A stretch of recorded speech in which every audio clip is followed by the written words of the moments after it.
Gravity. Bangambye sebo okuba abantu gravity Omutujju. Wakuba wano Frank Antambi. Gravity ekkubo ly'okutona alisobola. Eryokuba abantu. Mukuba abakwogeddeko. Ffenna tulikwata eryo ekkubo tulabe. Ani anasooka okutta munne mu ssaawa 24 n'omulambo taguwa beewaabwe mumulekerawo okusinikira ebinnyo ku bantu. Bw'oba omuntu ayogedde ebitakusanyusiza genda mu kooti. Gravity olina history ey'okkuba abantu. Wano twakulaba okuba DJ.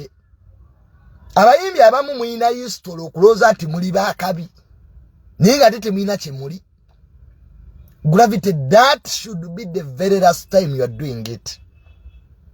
Era wawonye bwonyi nga Frank Antambi yakusonyiye.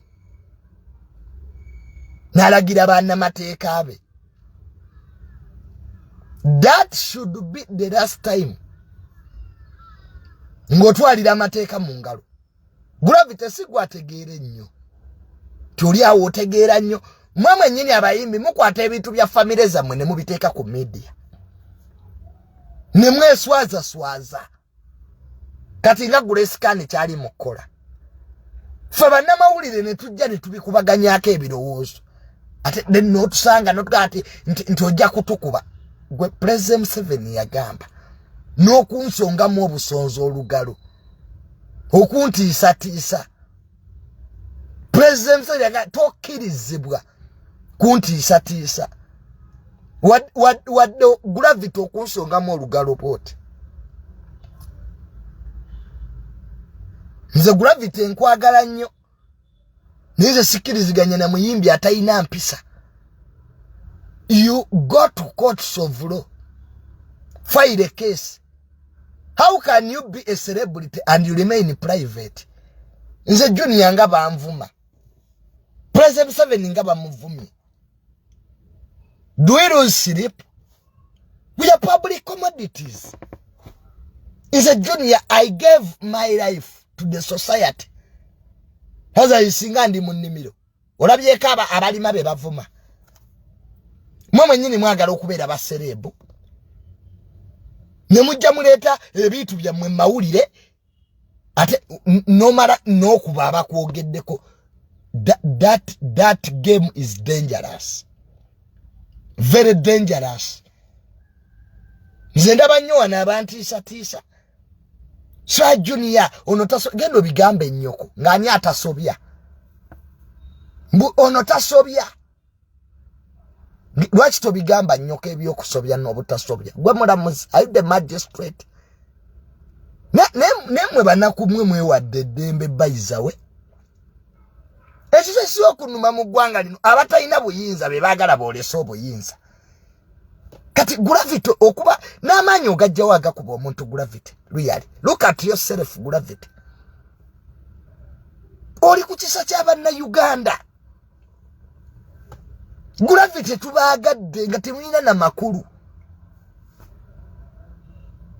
Tulina makulu. Nene tukwagala Gravity ne tukuwagira. Lwaki okuba abantu? Lwaki mwagala mugende nti abantu babi? Mbwera Abannayuganda babi, Abannayuganda tebasiima. Muyimbi ki wano obugagga bwonna bwe mutuddeko sente z'Abannayuganda. Ne twerekereza ne tujja mu concert ne tubalaba nga bwe tugenda okulaba Kereva gye. N'otwalira amateeka mu ngalo. Nze mpulira nti nange mwagala kunkuba. I'm here. Come and beat me, okay? Come. And I teach you a lesson. Nze sina buzibu na muntu anvuma. Era abantu bayadaya. Junior, ono mana pressure ali mu kumpromotinga ku TikTok. Mumuleke. My account on TikTok ekuze. Era njagala nnyo asigale nga anvuma. Kazi social media anjimanyi. Nali sina account ku TikTok naguddewo. Account kati nofuna ya anvuma. Abantu bajje. Kati abantu bali bamanyi ndi ku TikTok. Leave the boy to abuse me. Nera sagala muntu ampana njagala bivumo buli abantu we bakuvumo bo ine ekyamanyi kyokola waliwo musiru gwe bawo obudde.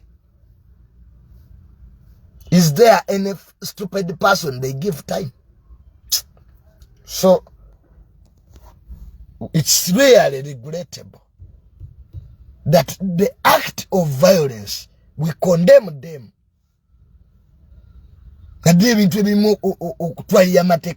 Gravity. That's a no-go zone area. And tetuja kutunulire. Mayinza junior njogera bitono. Nze talk small kwa ebintu byemanyi bingi. Nze tuli omuntu ne manyono. Yeta era nagamba ali eni skin. Ne mugamba ebyokoze simanyi ebyo ezegali nabijjawo. Busibanya ine gali, sibanya ine mgali eni skin. If you want to test power, sigala ngo inebye ebigali byammwe byekisiru. Bye mutambula na baba bavubuka abatasoma. Why do you walk with a crowd? Yabijjawo immediately. Nze njogera bitono. Because I always know where the end game is. I talk small. So indiscipline is never acceptable. No kubo omuntu ngomukuboti. Nga president bisebe yakatokirizibwa wa dokutusonga mu olugalo. Why do you beat up people? Why don't you go to court? Kati gravity alopechi. Character ya just assassinating that because defamation, you are defamed before well-thinking members of society. Toyinza okubanga nga gwe gravity atolopa defamation. Wakuba akubadda mukazi wo. Everybody knows. No kuba DJ. Fenanga tulaba. Kati ogendo otya mu court gravity. Can you win that case? Unless you don't have sober lawyers. Abantu abamu temukyayina kyemutaasa. Character zammwe mwazo ononadda. Oli malaya. Obeera mu bwenzi. Wakakyusa abasajja 7. Mboyagala kooti ekuyambe. Mbweze ekitiibwa. Which respect do you have? Ngeteeka ligamba you are defamed before well-thinking members of society. Gwe kenyini weekolako dda character assassination. Abayimbi abamu muli enkwacho muli amayirungi. Ensi yonna eraba oli awo weegayo olinga mbuzi. Munawe yiwe superstar. Mutuleke nammwe kutumanyira. Musiba mumaloji. Muzadde abaana mbakazi tomanyi abaana olina bangi n'abaana abeerabira. Owoza integrity. Mwasoma mmwe. Era eggwanga baize Uganda terina culture ya kusiba abantu. People don't know how to sue. Name America set single kolibwa suing people. Mu America olina guy you black. Omujja mu sent. Racism. Dati abantu baffe tebamanyi kulopa mu makooti. Nyende ku international malirize.